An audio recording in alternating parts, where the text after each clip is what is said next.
Welcome to Monologues by Hassie, where I'm going to be dropping unsolicited brain dumps from the depths of my grey matter. I'll talk about life, money, society, and self-development, plus whatever else lies up there, whilst hopefully not getting cancelled in the process.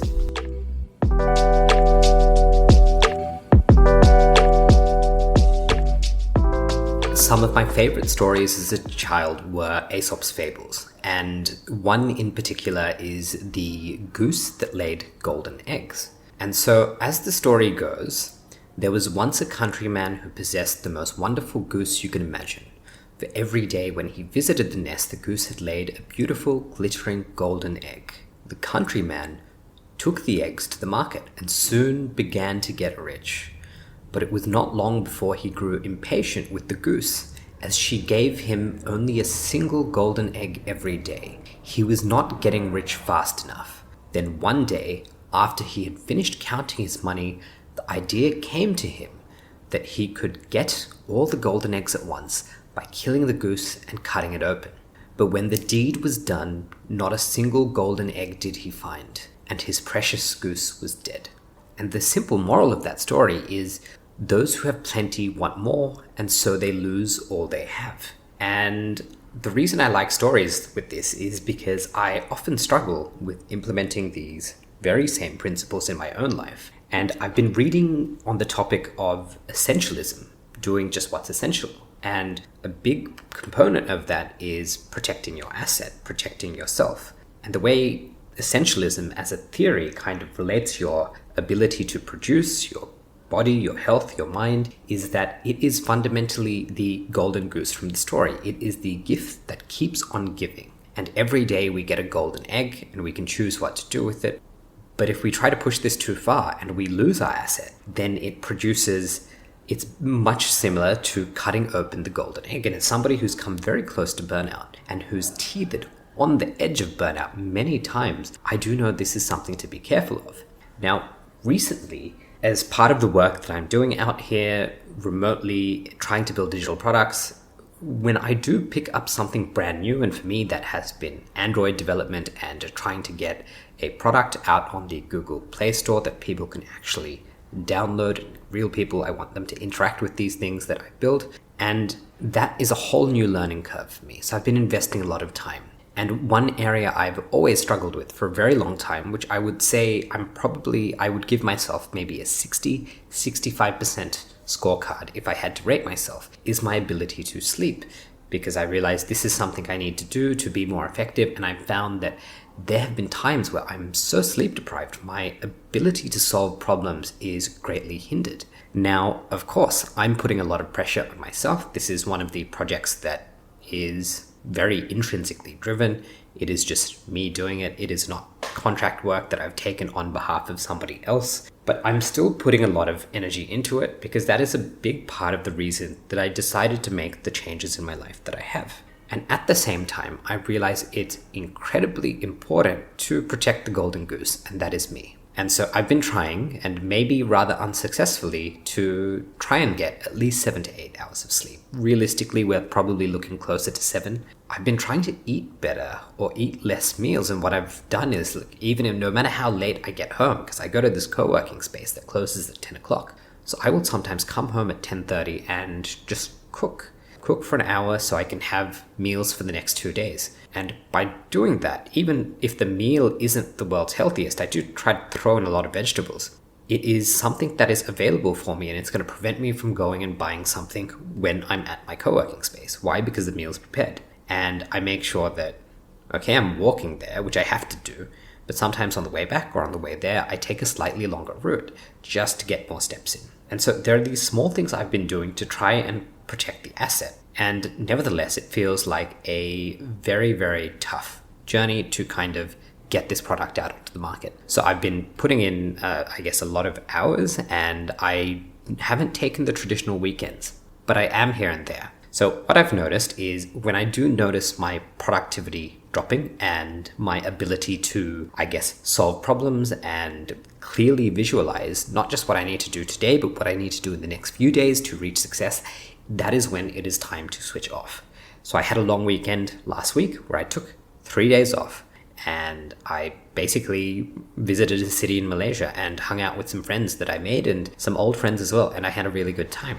This weekend, I'm going to make sure I go out hiking tomorrow, and that's going to mean getting away from the computer. And even with all these things, it is still a struggle because the way I am working, I am pushing myself to do, at a minimum, sometimes 10-hour days in a 3 to 4 day stretch, and then there might be a 8-hour day the day after. But you're always constantly working, and I think once you start working for yourself, the delineation, the clear line between what is work and what is life is not there. I don't think that's a bad thing, because here's the thing, I do realize that sacrifices need to be made. And if I don't put the effort in now, I cannot treat the opportunity that I've given myself as a simple 9-to-5 job where I'm happy to do it during those hours and I don't care about the outcomes outside of that. That is not the paradigm that I can operate within, so it is important that I do give what I'm doing complete justice. But at the same time, I cannot kill the golden goose. So I don't really have answers in this podcast, and maybe it's one of these things where I'm well aware of it, but I know that I definitely need to keep improving the way I do things. In a previous episode, I remember talking about the compound interest formula, and I said when you're very inexperienced and when your interest rate is low, then you need to throw as much capital, as much principal into that compound interest formula as possible. Why? Because you're compounding at a very small rate. And I think there comes a point, and I'm definitely approaching that point, where the amount of principal you can put in is going to be limited. And by principal, I mean putting your energy in, putting your health in, putting your time in. Because we're all constrained by a certain number of days, we're all constrained by our energy levels. And now I need to focus on that interest rate. What can I do to multiply my efforts? What can I do today where I might pay a cost today in terms of working longer, but that's going to save me time down the track? Now, inevitably, the work I'm doing now will save me time because, for example, I'm putting a lot of work into launching a product on Android Play Store. However, a lot of the assets I'm using, such as the landing pages that I built, it's going to save me time in the future, even if I launch a web app. These are things that are going to save me time. So right now, I need to build assets which are going to help me preserve my principle, which are going to help me preserve the golden goose. Things that are going to help me work in more efficient and effective ways. I think that's the more one. Being efficient is less important, in my opinion, than being effective.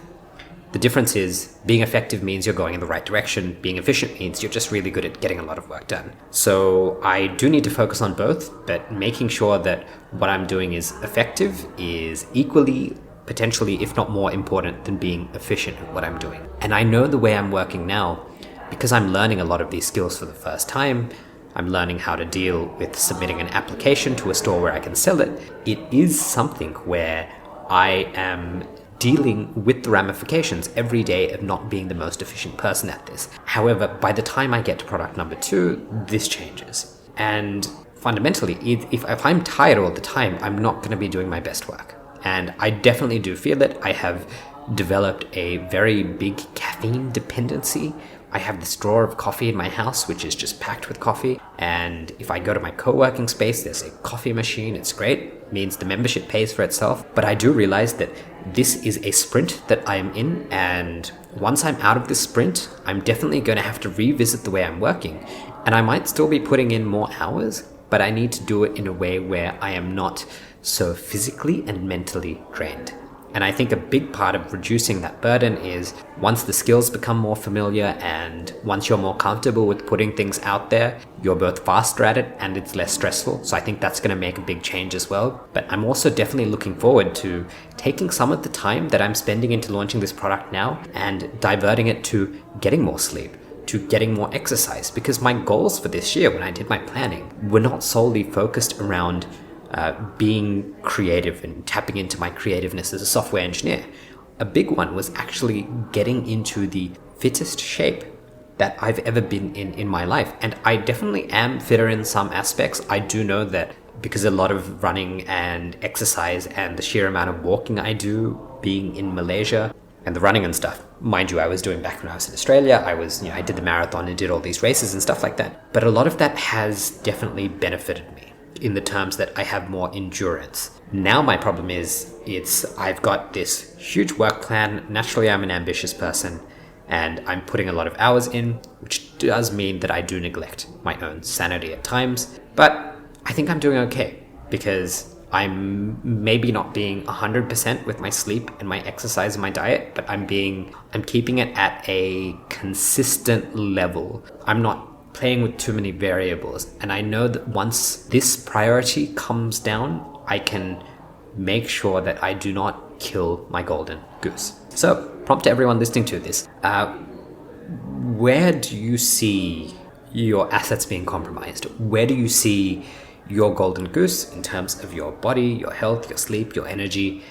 Do you see that being compromised? And is that actually affecting your ability to create, to produce, to have good relationships, to do whatever goals that you have, whatever your top priorities are? How is that interfering?